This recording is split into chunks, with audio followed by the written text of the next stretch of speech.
Good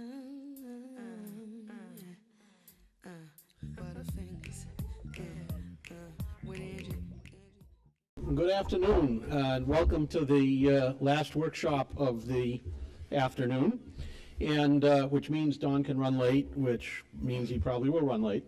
I'm Steve Ross. I'm corporate editor of Broadband Communities Magazine, and it is with enormous pleasure that I'd like to introduce our moderator today, Don Samuelson. And Don is Mr. Senior and Mr. Library, and really not just someone who's an advocate to seniors and librarians and to someone who drives magazine editors crazy, but also federal bureaucrats. And as the stimulus package was coming together just after the election, but before Obama had actually taken office, Don peppered us almost daily. Don't forget the anchor tenants, don't forget the libraries, don't forget what you're doing. And he spoke at our summit. And so where most of the people speaking about government programs, they say, well, here's how to use the program. Don is one of these rare people that, quite frankly, the programs probably wouldn't have existed if Don hadn't been around to help will them through. So it's with enormous pleasure that I introduce Don Samuelson. The amount of time that I've spent on this activity with BTOP and its predecessors, I have become a senior. And having a lawsuit against the federal government and crouched over a computer for 5 years, injuring my back, I have now become disabled in a sense. So I'm disabled senior in 72 and trying to get my mind to work fast and see if I can inspire other people to take up the real carrying of the water in this field and move it forward.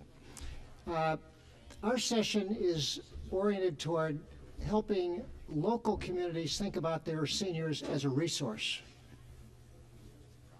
You'll see a couple slides later that'll be provocative, I think, and we'll get to them in just a moment. The idea here is that we would like this to be the start of a conversation, not the conclusion of one. While Steve said that there is no constraint upon my going forward endlessly, I noticed that there's going to be a reception in a bar at 6 o'clock, and I regard that as sort of an informal alternative use of your time that many of you would choose to use. So I'm completely cognizant of that. But I would like to get this thing started so that we can have a variety of provocative speakers talking about provocative things that will lead to conversations now and in the reception and during the conference and after the conference. Bruce Montgomery, who was up here, was a devotee of the idea that we should have a conference being something that is not an end, not even a middle, but a beginning. Now, here are the people that we have, and I'm just going to introduce them briefly right now. Guion Foreman, on my right, is the executive director of the Greater Southwest Development Corporation, which is, I think, if not it's one of the premier economic development and community development agencies in the city. Next to him is Warren Walker, who took a BTOP program in the Greater Southwest Territory and built Wi-Fi throughout all the units, and then started extending Wi-Fi to other buildings and to commercial spaces. So he has built a network, a Wi-Fi network, building out of a single HUD building. Pierre Clark is on the left, and he is on the far left. He has been an advocate of public access communications and technology since the early 90s. He's been working in Woodlawn, which is a diverse community just south at the border of the University of Chicago. So he has the benefit of being in a low-income community next to the place where there are more Nobel Prize winners than anywhere else in the world. Amy Vandevelde is the person on her left, on his right rather. She's wearing the red dress, so she will not be mistaken for any of us. We all decided not to wear red dresses and would let Amy be the red dress person. Bruce was the only one who objected to that, by the way. And Bruce is a person who runs a TV program and has been involved in technology advocacy and community development advocacy since the early 1980s, where Bruce and I first met in the world of business incubators. So all of us have had experience with developing, organizing, and running training programs in low-income communities, whether in high government housing or in others. We're not going to talk about any of that today. I'll make a few allusions to it in my next few slides. But we have some other things we're planning on doing. The first slide on the that you see now is the first objective in a community is to get seniors, once you identified them, located them, and give them a sense of where they are and what they're doing, is get them comfortable with using the internet. And an awful lot of the programs that have been involved in internet literacy and digital literacy more or less have this as their objective, which is a necessary first step, but it really doesn't move you too far down the road, but it's essential to take. We then started thinking about the development, the logical development of the internet skills of seniors as being like getting a learner's permit and a driver's license on the information superhighway. To do that, you really have to know how to use some of the foundation programs like Google and email and YouTube, some of the things that our research has found that seniors do pretty much all the time once they're online. And the last thing, which is really a kind of a debatable issue, where I take the position that really we should all be moving our training to online curriculum as a way of scaling our training programs. There are those who resist that, and I think we've sort of come to the conclusion that there's going to be a hybrid solution where there'll be personal one-on-one training as well as continual training online. This will give you something to think about. Never in human history have so many lived so long. Data suggests that if we reach 65 years of age, it's likely we'll live to 85. We're living longer and we're having fewer babies. The aging society is about the fact that you have a larger proportions of people over the age of 60 than you have who are under the age of 15. And it's not just America that's an aging society. Europe, China, Japan, we're an aging globe. An aging society isn't just about old people. It's not just about baby boomers. Gen X will likely live longer, and so will millennials. The baby boomers are an introduction to what will be a permanent shift. It is not the pig and the python, the large snake that swallows a pig, and you see that bulge going through the snake and then coming out the other end eventually. Well, ours never comes out the other end. This is a permanent state we're now in a remarkable shift. And the shift will utterly transform our society. How and how long we work, how and where we live, how we organize our families, medical care, economic and political lives, how we organize our thinking. This will give you an idea of what's ahead. Right now, about half of us live in the suburbs, and it's where 75% of older Americans live and want to continue to live. But suburbs were designed in the 1950s for young families and the car. There's a disconnect there we have to deal with. It's an old rule of thumb that if you can make the community work for kids, and if you can make the community work for the elderly, that it will work for everyone else. Same with how we work. We think of 65 as a retirement age engraved in stone. But when Social Security was enacted in 1935, average life expectancy was only 62, 3 years less than retirement age. Today, we can expect to live about 15 years beyond traditional retirement age. There isn't anything in the psychology literature that suggests that it's good for people to go on vacation for decades. Even if it were a good thing, few of us imagine retirement as a vacation anymore. Most of us haven't saved enough, and we're all worried, for good reason, about Social Security and Medicare. What if we reimagined our standard life course? We think of it now in 3 age-segregated boxes. Age 0 to maybe 25, childhood and education. Age 25 to 65, work, and more of it, raising a family, always crunched for time. Age 65 and beyond, little work, lots of rest. What if we imagined that that third box would start just 3 years before life expectancy today, say around 75, not 65? What if we worked less in the middle of life and longer at the end? And what if we looked at aging and even our own mortality square in the eye? Children in American society historically have only suffered losses that relate to their parents for the most part. But today and tomorrow, they're going to suffer the losses of great-grandparents, of parents, of grandparents, and so on. So here's the point. The world we live in, the people we've become, demographically speaking, are way different from 1935 or 1950 or even 1970. But our institutions, economies, policies, Social Security, Medicare, our communities, work, all were designed for who we were 50 years ago. They don't work for us today. So, are there rough waters ahead? When we think about an aging society, everybody swoons. And oh my God, you know, they write articles about defusing the demographic time bomb. Why is there an assumption there is no upside? Maybe because the upside requires change. Change we have to design, legislate, wrap our heads around. As a psychologist, I'll tell you the very first step that is really essential, and that's that we begin to envision new models, new ways of being, new lives. How will we come of age in an aging America? Good evening, everyone. How are you all doing? Hope you can stay with us quite a bit here. I hope you could have a good evening with this program that we have. My name is Warren Walker with Atmosphere Communications. We're a technology service provider in the Chicagoland area. And we had the great fortune of working with Don Samuelson in the BTOP program that he put out a few years ago, that program being very successful. And to my right is Guian Foreman. Hi, I'm Guian Foreman. I'm the Executive Director of Greater Southwest Development Corporation, CDC, on the southwest side of Chicago. And we're going to talk a couple of things. One about the BTOP program, but more specifically, how we leveraged the successes from the BTOP program to create a wireless network environment for the neighborhood on the southwest side of the city.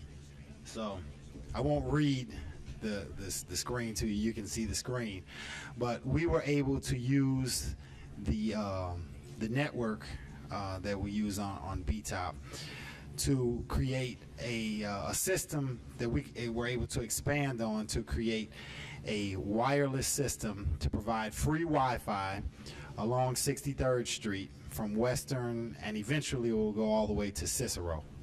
So looking at the screen here, you'll see this is kind of what we describe as the past. Churchview Supportive Living is one of our senior buildings. And this particular building houses about 200 people, about 100 people on the independent living side and about 100 people on the supportive living side. And what we were able to do through BTOP was to essentially bring internet to the building. We wired the building as well as wireless in the building. We set up computer training, computer labs in the building where seniors were able to actually come in, get training. You can see some of the results. 60 residents were trained, 50 external seniors were trained, 60 computers were distributed, and we had about 200 users in a month in the actual computer lab. And all of the residents were able to get access to the internet. Well, as we go on with this particular presentation, you're going to hear how you can bring seniors online and how you can get them involved in the community through broadband and internet type services. What we're showing to you right now at this particular point is a model of that future. This is what has actually occurred. We have actually demonstrated bringing seniors online, training them, and getting them involved. And as we go through the rest of our presentation, we're going to show you the past, the present, and the future of how this can all grow. What the BTOP that Don had put together originally was to be able to bring seniors online in a sustainable way. Seniors are part of the digital divide. Most times the digital divide is considered minority or impoverished communities, but seniors are part of that community as well. They have limited access to the internet and limited access to computing resources. Wouldn't it be good if you brought them online and had them participate with the rest of society? And that was Don's original vision, hence what he proposed to the BTOP. In the BTOP Don put together, he was able to train 3,000 seniors on the use of internet, provide them with computers, and as well as provide them with internet access throughout northern Illinois. This is going from Rockford to Kankakee to the Quad Cities to here in Chicago. And he did it by implementing internet services at 23 senior buildings, one of which was Churchview. And that is how Greater Southwest Development got involved. At Churchview, which is a model for the other buildings, as Ginn had stated, 60 residents were trained, but not just those 60 residents, but also residents in the surrounding community were trained as well. And while they were being trained, we actually implemented an internet network within the building. Churchview is actually a wireless building, and all of the residents at this building have access to wireless internet at the facility. So now they are all engaged in internet, in making use of it, and being part of the larger society. How do we do it? And this is what Don wanted to actually leave you with. How do you actually construct such an environment to create something for seniors? Well, you start foundationally. First, you have to bring internet to a building. Now, most people say, well, we already have that. We've got Comcast, we've got AT&T, we have other incumbents. But in this area, we created something that was specific for them, that was sustainable and affordable to the seniors at that particular facility. So we actually brought our own internet service to the building. And once there, the first step that you need to take a look at is how do you provide it in a large-scale way to get the most bang for the buck for the most seniors. And you do that by placing internet in the common areas. In most of these senior facilities, this was in the community rooms at each of the buildings. So this is where most of them gathered. We set up a computing lab, a computing learning center in that community room, and thereby they were able to actually take lessons and get trained on how to use the internet there. But as Don had shown, it's not just about training them. Now you have to have it sustainable. And what does that mean? It means that they have to be willing to use the internet after a program ends. What has been shown with many digital divide type environments is that after a program is ended, the adoption rates are very low. Most people don't continue to utilize the internet, and that is something that we wanted to work around and work against. Hence, putting the internet in the building itself, such that once they were trained and once they received a computer, they had access to internet thereafter. And that's where we came up with a particular Wi-Fi building. And that was a past. Now, that was great, and that would have been a great story in and of itself, but Don had a larger vision of what else can you actually do with the network once it's in place. It's great that you've got seniors online, but what are the other economies of scale that you can bring to bear to make it affordable and economical for a community or for a facility or an entity to actually want to do this? And as such, Don had the vision of saying, let's look at this model and say, how can we use a senior building as a hub to provide internet to the surrounding community? So while we've got it enabled in this one building, how can you make sure that internet can be provided to other entities, other residents, and other businesses surrounding it? And that's what we're going to show you next. We manage a program for the city called a special service area. So the taxpayers, when you pay your real estate taxes, a portion of that comes to Greater Southwest, and we provide a variety of services. One of those services that we said that we wanted to provide was internet. So no different from going into McDonald's where you can get free internet, or Starbucks or something like that. We wanted to provide it for the businesses in our area because we had heard of this digital divide. So what we did was, by utilizing Churchview as what we call the micro backbone, so it was the spine, in which point the signal can be spread to other antennas throughout the community. And I'll let Warren get technical with it. But basically, we were able to use that as the main hub to connect to the other spokes throughout the community to provide free Wi-Fi for the community, for the, I described to you all the way from Western to Cicero. And right now we're getting some I think pretty good results, about 1,200 devices daily, about 700 unique users daily. This is without any marketing at all. We really have not marketed this to the community. We have a plan, but we've been just trying to make sure we work through the kinks. Doing this in a Wi-Fi manner, you know, it does provide some challenges, and we'll talk about some of those challenges a little bit later. But without any marketing at all, we've been able to provide access to a community where all the statistics said that no one had internet access. And I don't know how much we'll get into it about some of the results that we found, but we found that people actually do have access to the internet, but the majority of them are getting it through their mobile devices, through their phones, rather than a computer or an iPad or something like that. In this particular example, if you see there are two particular triangles here. The triangle on the right represents Churchview. The triangle on the left represents another senior building, that building being Lawn Terrace, which is also owned and operated by Greater Southwest Development. What we were able to do was to extend the network from Churchview over to Lawn Terrace, and now we're able to provide residents in that building access. That hasn't been accomplished just yet, but that is actually on the plan as well. But now once we have these two buildings connected, we have an ability to create an internet backbone to serve the rest of the community block by block. And what we have actually done is place transmission facilities, access points, wireless access points, every block between Churchview and Lawn Terrace. And in this particular example, this is a 17-stretch block, a 17-stretch of Chicago that served as a pilot project for this. Now, when we originally did this, we didn't quite know what to expect. Again, GSDC does have these senior facilities. They also serve as an SAA in Chicago, so they're serving the business community.